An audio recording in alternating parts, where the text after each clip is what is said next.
Welcome to Truth Report, the show that digs beneath the headlines to uncover the hidden gears of power. Tonight, we expose a world in flux, where global giants clash, internal stability cracks, and the very foundations of democracy are tested. From the clandestine battlefields of espionage to the escalating tensions on the high seas, we'll connect seemingly disparate events, revealing a complex web of influence, control, and vulnerability. The forces at play are shaping our future, often in ways the public rarely sees. We begin with a seismic shift in the intelligence world, as a major global power actively targets the military of its primary rival. This isn't just a recruitment drive, it's a strategic maneuver revealing deep-seated insecurities within China's People's Liberation Army. The implications stretch far beyond mere espionage.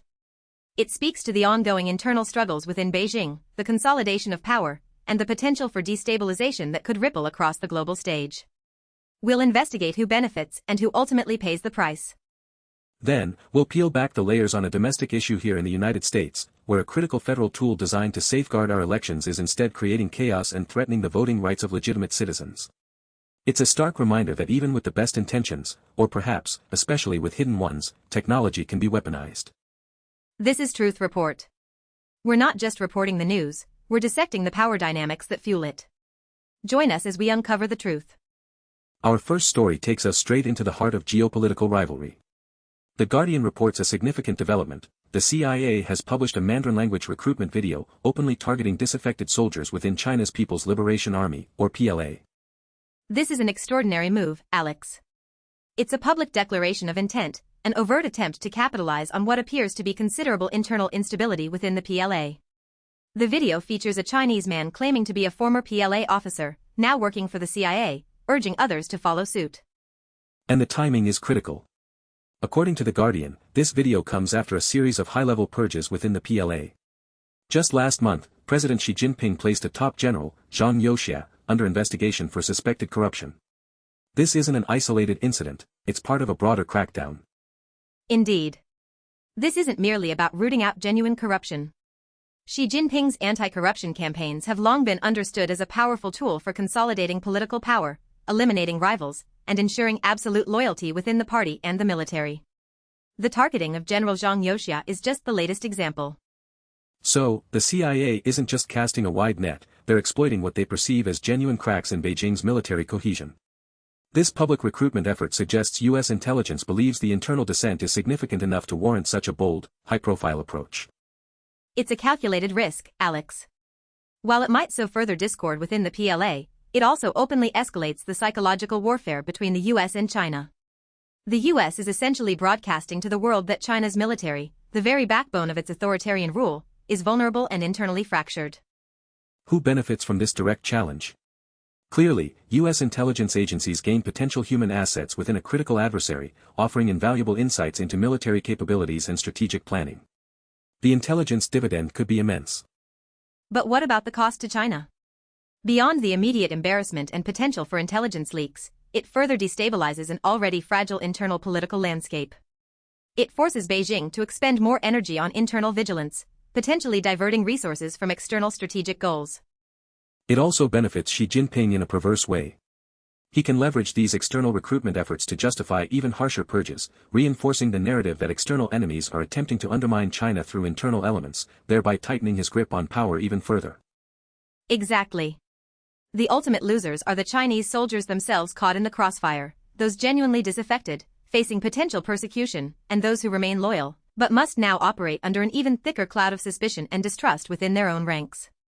It erodes morale and unit cohesion, a core strength of any military. Shifting from external pressures to internal vulnerabilities, our next story from the South China Morning Post reveals another layer of China's ongoing power struggles. Beijing's anti-corruption watchdogs are issuing fresh warnings to cadres about political swindlers ahead of next year's leadership reshuffle. Political swindlers, a fascinating term, Maya. The article clarifies these are individuals who fraudulently claim links to senior officials to peddle promotions and influence for cash. But this warning comes directly from the Central Commission for Discipline Inspection, the CCDI. And the timing, again, is no coincidence. A leadership reshuffle is a moment of intense internal maneuvering within the Communist Party. It's when ambitions are highest and individuals are most susceptible to promises of advancement, or conversely, most vulnerable to being targeted. This isn't just about financial corruption. The CCDI's joint order with other anti-corruption bodies suggests a deeper concern about the integrity of the party's internal power structure. It highlights a widespread problem where influence, not merit, dictates advancement. It certainly does. The existence of political swindlers on such a scale that the highest anti-corruption body needs to issue a public warning speaks volumes about the pervasive culture of cronyism and backdoor dealings within the party, despite Xi Jinping's decade-long anti-corruption campaign. It raises the question, is this campaign genuinely about rooting out corruption, or is it a continuous, ongoing process of political purification?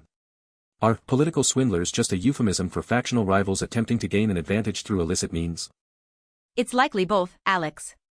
While some may be outright fraudsters, the warning also serves as a direct message to ambitious cadres: be wary of unauthorized channels to power. It's a reminder that all paths to promotion must be sanctioned by the central authority, ultimately Xi Jinping himself. So, who benefits from this warning?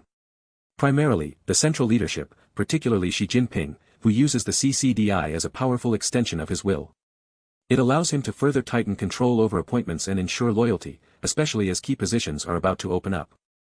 The ostensible beneficiaries are the party's legitimacy and the integrity of its selection process. However, the reality is that the biggest losers are transparency and genuine meritocracy. The warning implicitly acknowledges that the system is rife with manipulation, fostering an environment of distrust and suspicion among cadres. And the broader implication? This internal strife, the constant purges, the warnings against swindlers, it all paints a picture of a regime perpetually battling its own internal demons. This saps the collective energy of the party, diverting focus from governance to internal political survival.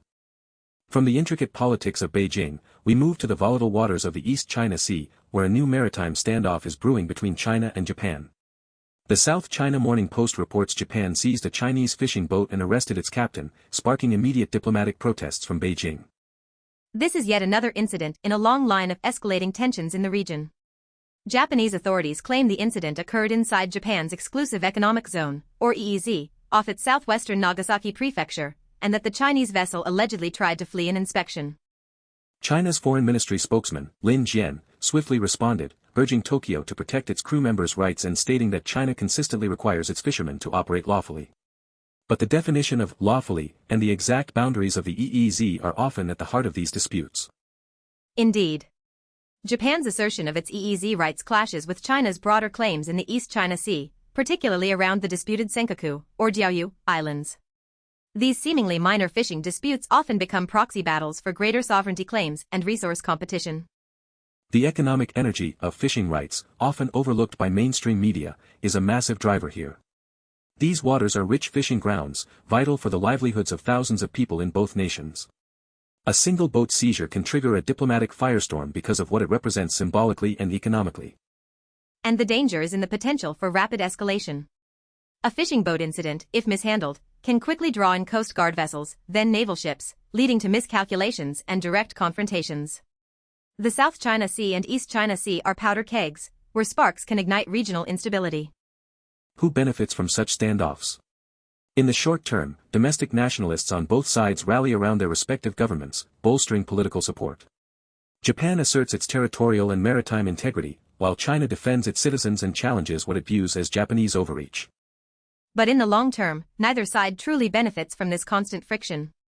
Regional stability suffers, diplomatic channels become strained, and the risk of accidental conflict increases significantly. The global economy, reliant on secure shipping lanes, also stands to lose from any prolonged instability. It's a dangerous game of brinkmanship, fueled by historical grievances, competition for resources, and unresolved territorial claims. Each incident, however small, chips away at trust and fuels the cycle of provocation and retaliation, diverting immense energy and resources into these standoffs. Now, let's turn our attention to a critical domestic issue here in the United States, one that strikes at the very heart of our democratic process. ProPublica reports that a federal tool designed to check voter citizenship is making egregious mistakes, leading to widespread confusion and potential disenfranchisement. This tool, known as the Systematic Alien Verification for Entitlements, or SAVE program, is used by states to verify citizenship for voter registration. But as ProPublica details, it's not ready for prime time, prone to errors that wrongly flag eligible citizens as non-citizens.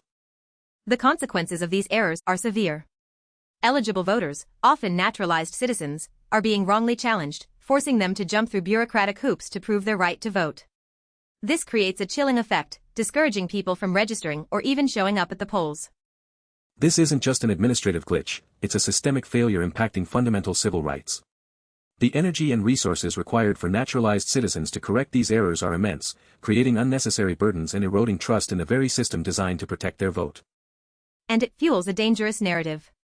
These errors, regardless of their origin, can be exploited by political actors who falsely claim widespread voter fraud. It provides ammunition for those seeking to suppress votes, particularly among immigrant communities, under the guise of election integrity. The question we must ask is why these errors persist. Is it merely incompetence in federal technology, or is there a lack of urgency to fix a system that, for some, serves a convenient political purpose by creating barriers to the ballot box? The federal government, through its agencies, has a responsibility to ensure these tools are accurate and don't infringe upon constitutional rights. The fact that this tool keeps making mistakes, as ProPublica highlights, indicates a profound neglect or a deliberate indifference to its impact. Who benefits from this flawed system? Those who advocate for stricter voter ID laws and those who profit from sowing doubt about election outcomes. The errors, however unintentional, create a pretext for further restrictive measures that disproportionately affect certain demographics. Conversely, the greatest losers are eligible voters, particularly naturalized citizens, who face undue scrutiny and potential disenfranchisement. Beyond that, the integrity of our democratic process is diminished, and public trust in our institutions, already fragile, takes another hit. This isn't just about a broken tool, it's about a broken promise to protect every eligible vote. Our final story takes us into the realm of cutting-edge science, exploring the intersection of artificial intelligence and fundamental nuclear physics. A new paper on AR-14 reveals researchers are using physics-informed neural networks, or PINs, to address the ground state of the deuteron. This might sound highly technical, but it represents a significant step forward in our ability to understand the building blocks of matter. The deuteron, a nucleus consisting of one proton and one neutron, is the simplest compound nucleus. Understanding its ground state is fundamental to nuclear physics. The paper notes that while machine learning has proven effective in atomic nuclei research, this is the first demonstration of extracting nuclear eigenstates using PINs. They are tackling realistic nucleon-nucleon interaction in momentum space, a complex problem for traditional methods. So, essentially, they're using advanced AI to solve extremely complex equations that describe how the forces within an atomic nucleus behave. This isn't just theoretical, a deeper understanding of these interactions has profound implications, particularly for energy. Absolutely. Nuclear physics is the foundation of both nuclear energy and nuclear weaponry. Advancements in understanding nuclear interactions, even at this basic level, could pave the way for more efficient, safer nuclear reactors, or even, potentially, new forms of energy generation. It's a massive investment of intellectual energy. The ability of AI to model these systems with greater accuracy and speed could accelerate breakthroughs in fusion power, for example, which promises clean, virtually limitless energy but remains a huge scientific challenge. Who benefits from this kind of esoteric, high-level research? Primarily, the scientific community, gaining new tools and insights. But strategically, nations with advanced AI and nuclear physics capabilities stand to gain a significant advantage in areas ranging from energy security to defense. This research represents the kind of strategic energy investment that could define future geopolitical power.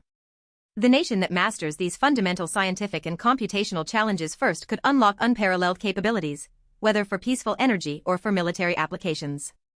The losers, in this case, would be any nation that falls behind in this technological race.